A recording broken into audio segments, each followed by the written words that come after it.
Bienvenue dans le 20h, merci de suivre RTI 1, les titres. La commune de Guimbé, dans la région du Poro, au nord de la Côte d'Ivoire, inaugure son hôtel de ville. Un bâtiment estimé à 300 millions de francs CFA, officiellement ouvert par le Premier ministre Amadou Gon Coulibaly. Le conseil municipal entend rapprocher l'administration des populations de Guimbé. 4 réformes de projets de loi examinés et adoptés ce lundi par les conseillers économiques. Ces projets de texte sur la famille, dont le mariage, la filiation, la succession et la minorité, ont été portés sur la table des conseillers sur saisine du président de la République. La lagune est menacée de disparaître de la carte de la commune de Koumassi en cause des remblais illégaux qui deviennent récurrents dans cette commune et qui interviennent avec leur lot de problèmes tels que les inondations.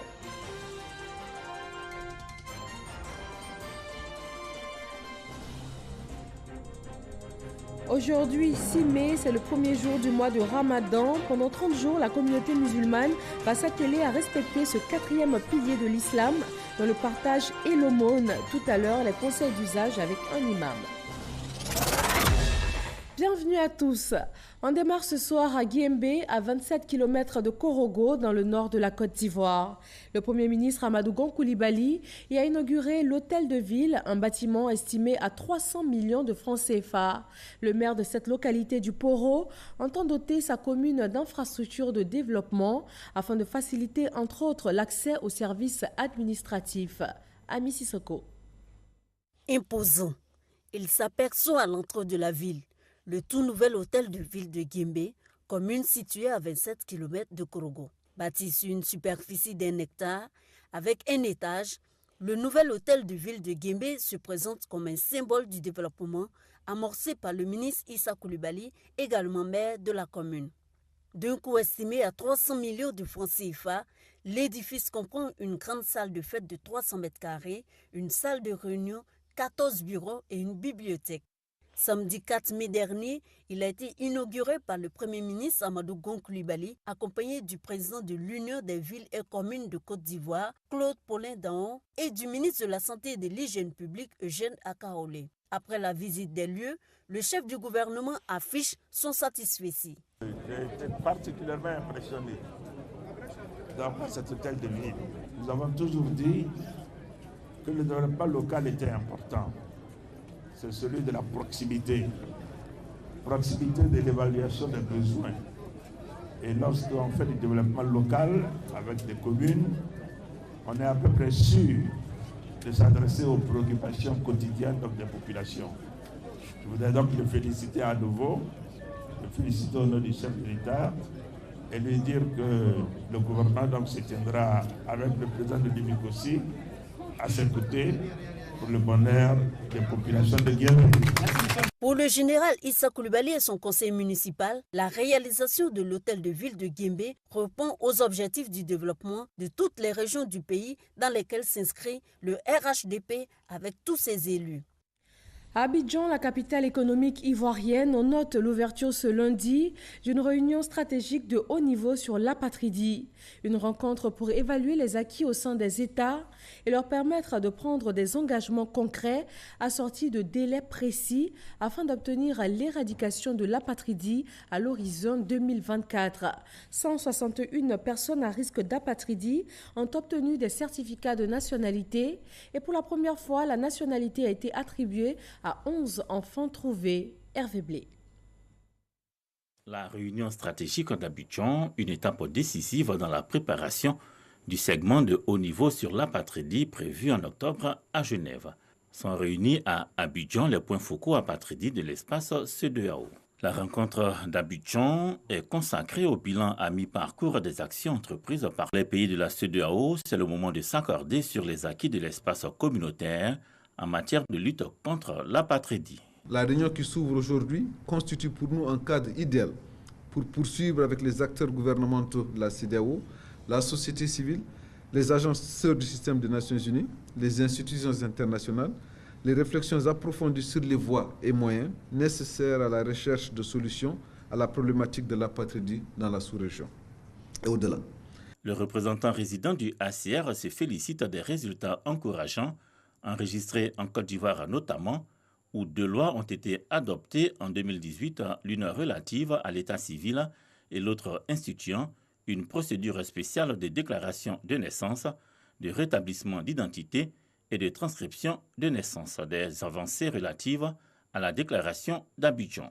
On a eu une réunion ministérielle en 2015 où a été signée la déclaration dite déclaration d'Abidjan qui comporte 25 engagements. Sur ces 25 engagements, en termes d'engagement complètement réalisé, on est à 50%. Alors, la preuve que la Côte d'Ivoire respecte ses engagements et bon élève, c'est qu'on a cette fameuse réunion régionale stratégique. La réunion des points focaux apatridés de l'espace CEDEAO dure 3 jours et marque l'engagement de l'organisation sous-régionale et du ACR à réussir l'éradication de l'apatridie d'ici 2024.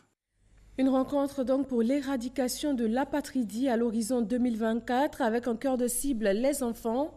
Ils sont aussi au cœur de ces projets de loi qui ont été examinés et adoptés en plénière ce lundi par les conseillers économiques. Ils sont relatifs à la famille, à la filiation, à la succession et à la minorité. Sidonie Davila. Consulter le Conseil économique, social, environnemental et culturel en sa séance plénière a émis son avis sur différents projets de loi relatifs au mariage, à la succession, à la minorité et à la filiation. Ces tests de 1964, suffisamment éprouvés, connaissent des innovations. L'harmonisation de l'âge matrimonial désormais fixé à 18 ans pour l'homme et pour la femme. Par le passé, l'article 22 prévoyait que pour qu'un père, dans le mariage, puisse reconnaître son enfant adultérin, il fallait que l'épouse légitime donne son accord. Cette disposition a été supprimée. Dorénavant, il n'y a plus d'accord préalable de l'épouse légitime.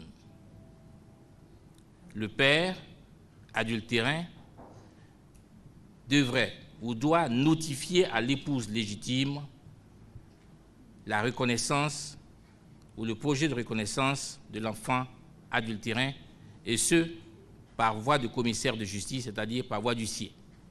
Une communication de l'expert qui permet aux conseillers d'avoir une meilleure appréciation des différents projets de loi. Il y a des changements radicaux. Nous pensons que le succès reposera sur la sensibilisation. Les esprits ne sont pas tout à fait préparés à certaines innovations, mais qui ont déjà cours dans le monde. Donc pour s'adapter à ce mouvement mondial, il est bon que les esprits en prennent. Le travail du comité ad hoc, chargé de la réflexion sur ces différents projets de loi, a été porté à la connaissance de tous les conseillers. À l'unanimité, l'Assemblée a marqué son adhésion aux différents projets de loi, à la minorité, à la succession, à la filiation et au mariage. Ce que la Côte d'Ivoire a voulu, c'était mettre la majorité civile en cohérence avec la majorité pénale et la majorité élective. Et d'autre part, se mettre en conformité, si je peux employer ce terme-là, avec les autres pays à l'international. Avec les observations des conseillers économiques, ces lois adoptées sous réserve iront au gouvernement, puis au Parlement. Le Conseil national des droits de l'homme et la Fondation Konrad Adenauer évaluent la situation des droits de l'homme en Côte d'Ivoire. Une rencontre s'est tenue pour préparer l'évaluation du pays au prochain examen périodique universel prévu demain mardi. Et ce sera la 33e session du Conseil des droits de l'homme à Genève en Suisse. Kolo Koulibaly.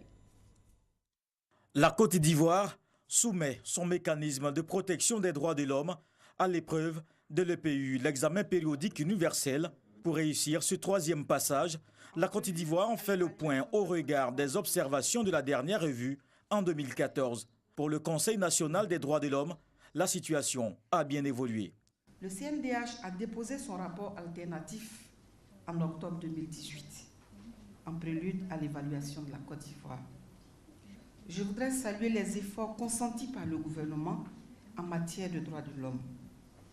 la situation des droits de l'homme s'est nettement améliorée, même si de nombreux défis restent à relever. 4 députés allemands étaient à Abidjan pour un partage d'expériences à travers un panel. L'Allemagne et la Côte d'Ivoire ont les mêmes visions sur les questions des droits de l'homme, indique l'ambassadeur d'Allemagne en Côte d'Ivoire. Il se réjouit d'une évolution du pays sur la question. Nous avons eu une bonne période de préparation du UPR Genève. Nous avons eu des réunions aussi sous l'égide de l'Union européenne, avec les sociétés civiles, avec vous. Et on a maintenant le rapport là. Vous avez un bon bilan sur ces années qui sont écoulées depuis 2014, le deuxième UPR. Et j'espère que ça sera aussi des résultats positifs et aidera à conférer, à peaufiner notre politique commune, notre coopération. Ce mardi 7 mai au Conseil des droits de l'homme à Genève en Suisse, c'est le 3e passage de la Côte d'Ivoire à l'examen périodique universel après 2009 et 2014. À Yamoussoukro, la capitale ivoirienne, les intendants et économes du secteur éducation-formation de Côte d'Ivoire se sont réunis. Une assemblée générale extraordinaire qui a permis à la ministre Kandia Camara d'inviter les financiers de l'école à une gestion plus efficace. Kader Sogodogo. Auditorium du lycée Mami Adjoua de Yamoussoukro, les intendants et les économes du secteur éducation-formation se retrouvent pour leur assemblée générale.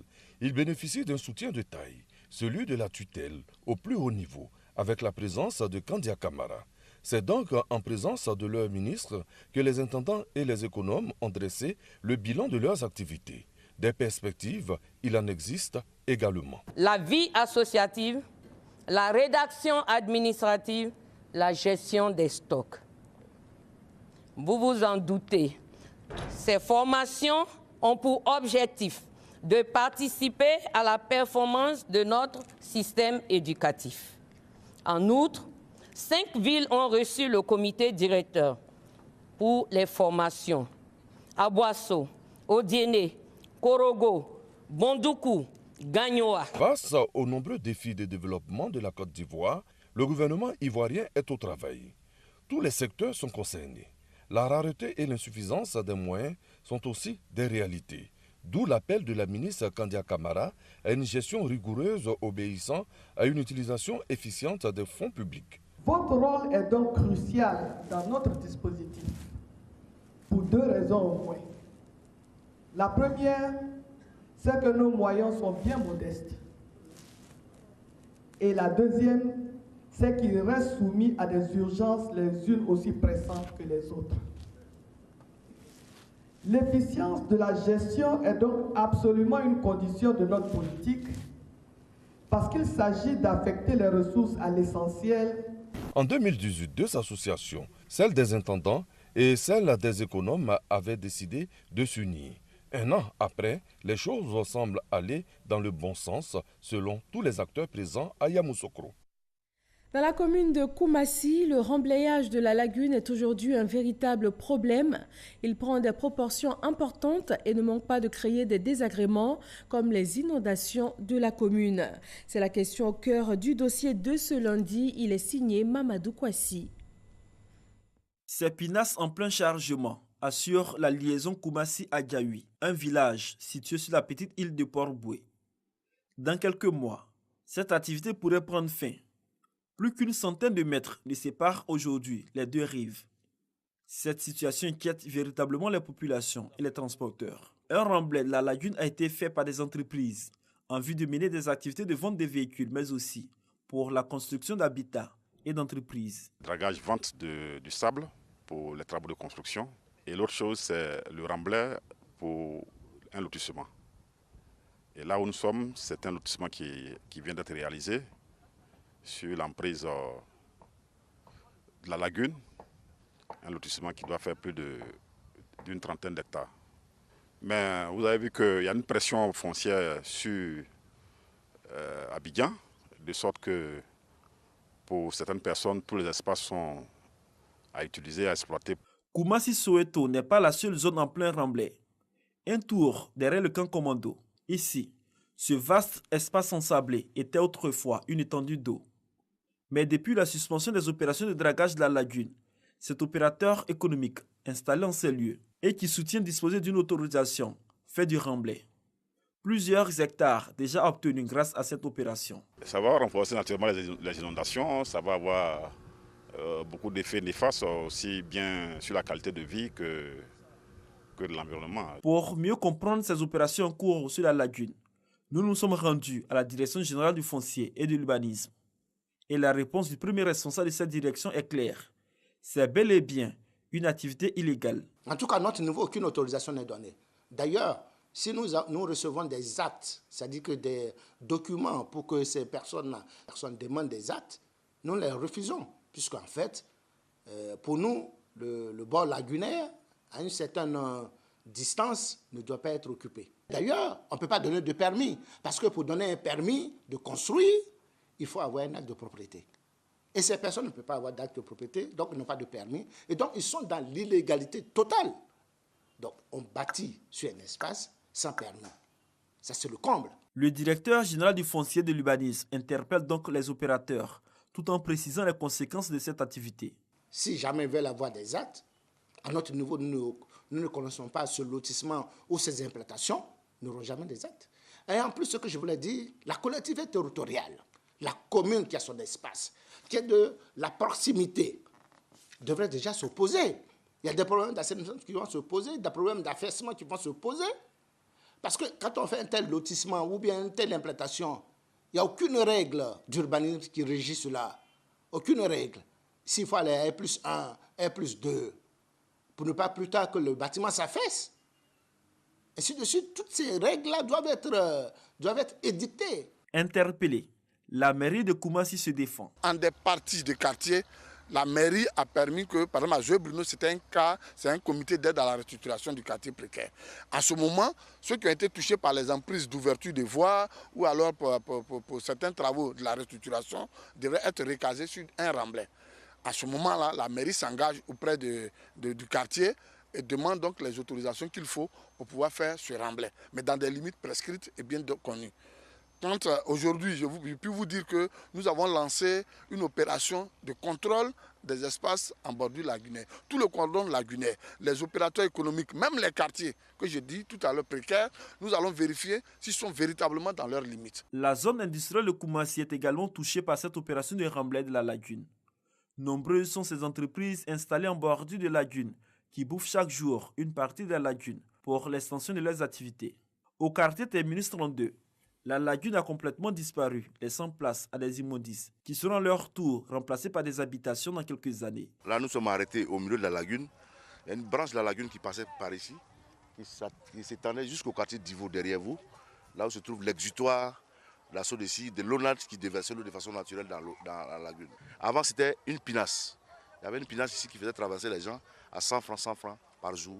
Donc, avec le remblai que les gens ont commencé à faire petit à petit, voilà, si on y prend garde, on risque de se retrouver sans endroit où l'eau va passer par aller à la lagune. Aujourd'hui, une chose est claire à Koumassi. La lagune est véritablement menacée par des industriels et des particuliers, dans le souci constant de trouver de l'espace pour s'y installer confortablement. Voilà un dossier signé Mamadou Kouassi sur la commune de Koumassi. En religion, ce lundi marque le premier jour du Ramadan 2019. Les musulmans de Côte d'Ivoire entament ainsi un mois saint qui se définit essentiellement par le jeûne, mais également par la prière intensive, des actes de partage et de renforcement de la foi et de la piété. Quelles sont les attitudes à adopter pour bénéficier pleinement des retombées de ce mois saint? Christelle Bédéja et Issaïo. Début du jeûne musulman, occasion pour les fidèles de se ressourcer dans la prière, le monde et le partage. C'est un moment de recueillement, mais aussi un moment pour expier ses péchés en maintenant une relation étroite avec son Créateur. Donc quand je le fais au cours du Ramadan, je lis beaucoup le Coran. Être malade en cette période n'influence en rien la qualité du jeûne. Mon maladie, ils ont dit tension. C'est tension. Bon, ça m'a fait, ça monte souvent, ça monte, souvent ça descend, plus ça descend, je suis libre. Mais si ça c'est monté, c'est ça qui me fatigue.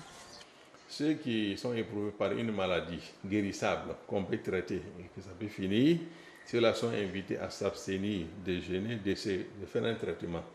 de manger, si on leur recommande de prendre les repas pour se soigner, qu'ils se soignent normalement. Et les jours contractés comme crédit, ils vont les rembourser après le ramadan. Mais ceux qui sont éprouvés par une maladie chronique, et si les médecins traitants te recommandent de ne plus jeûner, car le jeûne peut aggraver la maladie, peut même provoquer une situation désagréable, alors en ce moment, monsieur, il faut suivre les conseils du médecin traitant et il faut, Inch'Allah, chaque soir, tu vas compenser cette journée-là, non jeûnée, par un sacrifice qu'on donne à un nécessité. Pendant la période du jeûne, il est recommandé d'adopter des saines attitudes. Il ne faut pas proférer des paroles, des injures, des médisances. Et c'est pour ça d'ailleurs le messager de sallam que celui qui ne s'abstient pas de mentir et de manger ou bien de profiter du mensonge durant toute la journée, qu'il sache qu'il n'a rien de son jeûne, sauf la soif qu'il a endurée, ou bien la faim qu'il a endurée, c'est tout. Donc c'est pour cela qu'il faut soigner son langage. Même quand on est provoqué, il faut dire je jeûne, monsieur, pardon. Et il faut soigner aussi sa vue. Il ne faut pas tout regarder. Il y a des images que le musulman est tenu à s'abstenir de voir. Et il ne faut pas tout écouter. C'est pour cela qu'on recommande aux musulmans de sélectionner les paroles qu'ils vont écouter pendant ce mois béni, que ce soit des bonnes paroles, même si ce sont des chants, des cantiques, que ce soit des paroles qui invitent, qui incitent au bien-être, à la bonté. 3 types de jeûnes sont à distinguer, à savoir le jeûne public qui vise à renoncer au plaisir de la chair, le jeûne privé qui consiste à éviter les écarts de langage et le jeûne de l'esprit consacré à une connexion au Créateur. La communauté musulmane de Biabou 2 dans la commune d'Abobo a célébré le Maulid, la naissance du prophète de l'islam. Et à cette occasion, une prière spéciale a été faite en faveur de la paix et pour consolider le vivre ensemble entre les filles et les fils de la Côte d'Ivoire. Farka se reconnaît. Nombreux sont les fidèles musulmans venus de toutes les régions de Côte d'Ivoire qui ont pris d'assaut la grande place de la cité bénite de Biabou 2 pour ne pas se faire compter cet événement, la célébration du Maoulid, qui commémore la naissance du prophète Mohammed. Une centaine de cheikhs et d'imams des pays voisins, le Mali, la Guinée, le Niger et le Burkina Faso, ont également pris part à ce grand rendez-vous islamique. Tout ce que nous constatons aujourd'hui en Côte d'Ivoire en matière d'infrastructure et de développement, les réalisations qui sont déjà en cours, quand je regarde au niveau des écoles et des hôpitaux, je vois que le gouvernement en place ont vraiment travaillé, dans de ce vie, toutes les autorités œuvrer davantage, tous les voies et moyens qui peuvent vraiment donner une paix durable en Côte d'Ivoire. Qui dit le prophète sallallahu alayhi wa sallam dit que la lumière qui est venue, le prophète sallallahu alayhi wa sallam, qui est la lumière qui est venue éclairer même le monde, c'est la personne même qu'Allah subhanahu wa ta'ala lui a envoyé pour nous faire quitter dans l'obscurité et aller dans la lumière. Au cours de cette célébration, l'imam Sanogo de la mosquée de Biabou, représentant le président du COSIM, Conseil supérieur des imams en Côte d'Ivoire, a au nom du cheikh Boakari Fofana demandé à ses hôtes de multiplier prières et adorations en vue de la consolidation de la paix en Côte d'Ivoire. Car, dira-t-il, la Côte d'Ivoire est le socle économique de l'Afrique de l'Ouest. Les propos du représentant du COSIM, soutenu par Cheikh Moussa Maïga et Cheikh El Hadj Youssif Ouedraogo. Des prières ont été dites pour la paix, la cohésion, mais aussi pour le président de la République, Alassane Ouattara, qui a réussi à redonner un nouveau visage à la Côte d'Ivoire. Le maire de la commune de Sandégué, Daouda Ouattara, a été investi hier dimanche. Les populations de Sandégué ont été invitées à faire confiance au président Alassane Ouattara et à son gouvernement pour le développement de la commune. Herman Yamia. Daouda Ouattara est le nouveau maire de Sandégué, localité de la région du Gontougou. Investi par le ministre de la Promotion de la Jeunesse et de l'Emploi des Jeunes, Touré Mamadou, parrain de la cérémonie, et le ministre Kobina Kwasi Adjoumani, représentant le premier ministre Amadou Gon Coulibaly, le premier magistrat de la commune de Sandégué dit être conscient de l'immensité de la tâche qui l'attend. Le réseau électrique de la ville de Sandégué vieux de plus de 50 ans, est aujourd'hui dépassé. Transformateur à faible capacité, lampadaire en bois. De même, la question de l'eau à Sandégué est un sérieux problème. C'est un forage partiellement fonctionnel qui alimente toute la ville. Même s'il souhaite des actions plus accrues de l'État dans cette localité, Daouda Ouattara reconnaît tout de même que beaucoup a été fait par le président Alassane Ouattara pour sortir la région de la précarité.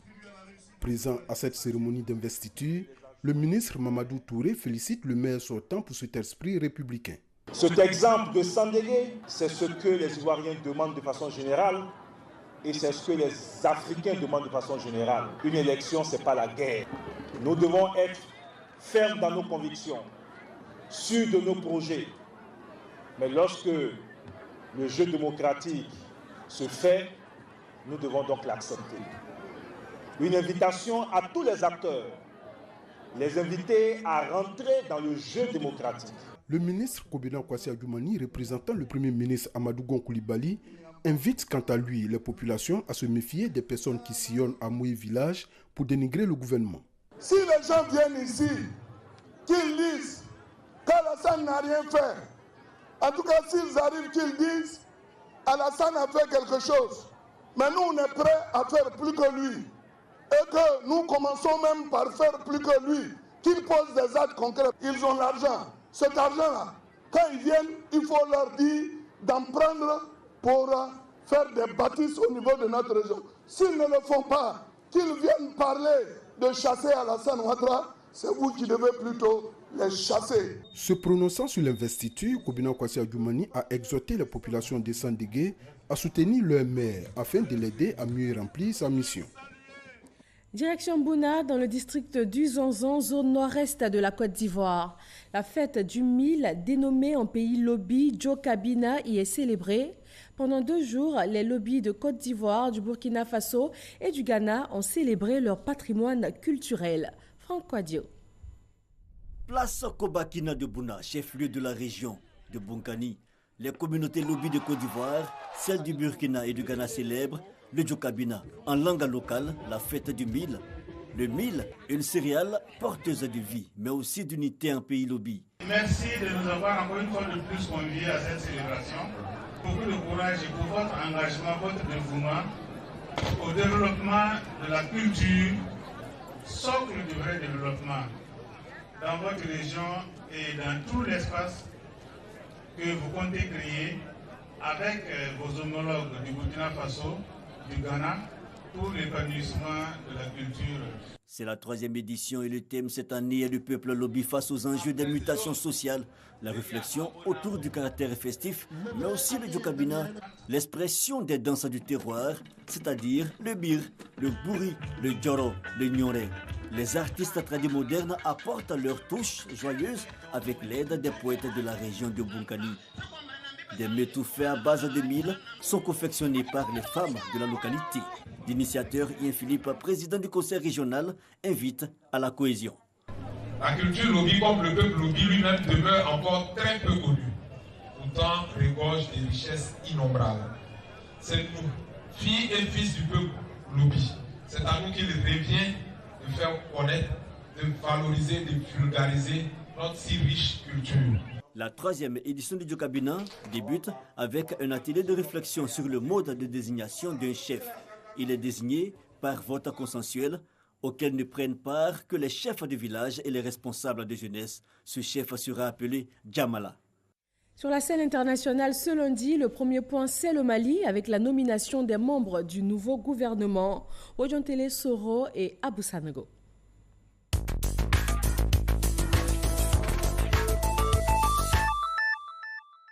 Au Mali, le président Ibrahim Boubacar Keïta a validé la feuille de formation des membres du gouvernement proposée par le Premier ministre Boubou Cissé. 10 femmes font partie de l'équipe gouvernementale composée de 37 ministres. C'est un gouvernement d'ouverture formé, avec notamment la nomination de Thiébile Dramé au poste de ministre des Affaires étrangères. À l'ouest de l'Afrique, 2 touristes français disparus depuis le 1er mai dernier restent introuvables au Bénin. En revanche, leur guide a été retrouvé mort. Des traces de leur passage ont été aperçues autour de la rivière qui sépare le Bénin du Burkina Faso. Selon une source gouvernementale béninoise, les 2 enseignants étaient venus passer des vacances de 10 jours. En Russie, 41 personnes sont mortes dans l'incendie d'un avion atterrissant d'urgence sur l'aéroport international de Moscou-Sheremetyevo. L'autre moitié des personnes à bord de l'appareil ont survécu. Un vol qui aura duré moins d'1 heure. L'origine de l'incendie est attribuée à la foudre. Une enquête judiciaire est ouverte sur le non-respect des règles de sécurité du transport aérien. Et c'est tout pour ce 20h. Nous avons été ravis de passer avec vous cette demi-heure d'information.